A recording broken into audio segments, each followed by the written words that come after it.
it might be good to get some more information from Leo. Leo? Yes. After your tirade there, I didn't get a chance to respond. No, it's important I know you that have to make some money. Right, of course.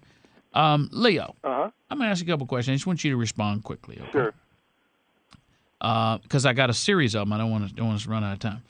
Give me, in 15 seconds or less, the worst crime that George W. Bush committed. Well, let's see. Let's just start with the slaughter of the Iraqi people. Okay. Give me, in 20 seconds or less, the best thing that Barack Hussein Obama has done. Prevented us from entering a depression, even worse than the 1930s.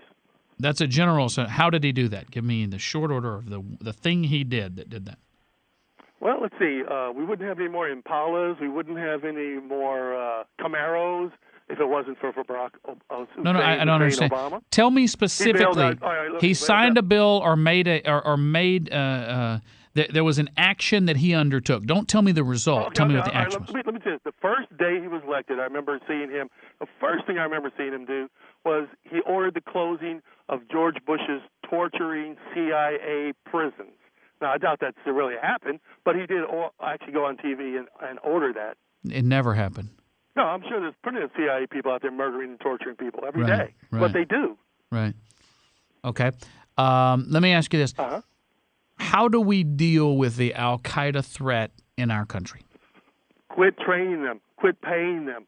Ask what's her name, Joanne Herring, and so bad Charlie Wilson is dead. But why don't you ask them why the U.S. is training terrorists all over the world? Okay. What should we do about our southern border with Mexico where illegal aliens are coming in daily? Learn to speak Spanish. Okay. What should we do about 10% unemployment? I think people need to work. I mean, I'm going to go back to the Republican Party. Okay, Richard Nixon in 1967 advocated what he called a guaranteed annual income. Do you remember that? I think it was $3,000 to $6,000 at the time for people who couldn't find jobs. Okay, that was Richard Nixon. So okay, you're boring me. All right, so what should we do about the moratorium of offshore drilling?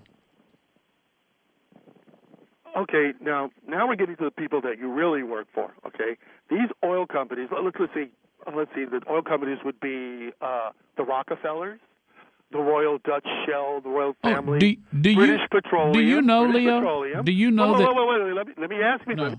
Do you know that I get my paycheck every day from the oil companies? I don't get paid by the radio station. I actually get a direct payment from the oil companies.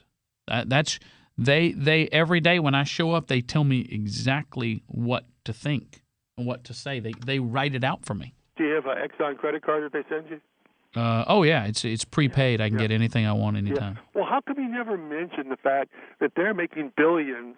That Exxon made more money last quarter, $9 billion, than they've ever made in history. You don't ever mention them. Because I hate them. The only thing you mention are the victims. Hate the fact that they make money, Leo. No, you hate the people who are their victims. Come on, you don't even mention them. Leo, you married? The people who they take advantage. You married, Leo? What's that? Are you married? No, I'm not married. No. Kids? No, I don't have any kids. Don't believe in marriage and don't have kids. You think I want to bring kids into this world? Leo, I want to thank you for that. That's the most wonderful thing you've said. Because the thought of you procreating is frightening. Now, here's what I want you to do. I want you to get back in the golf cart. I want you to zip up the doors. I want you to turn the blue light on, and I want you to go around and check. And you need to click in at each one of the stations because you're probably supposed to have been driving during this whole call, but you got so excited that you sat in one spot. You go check and make sure that none of your friends and supporters and illegal aliens and neighbors and friends have broken into the mall you work for. Thanks for the call.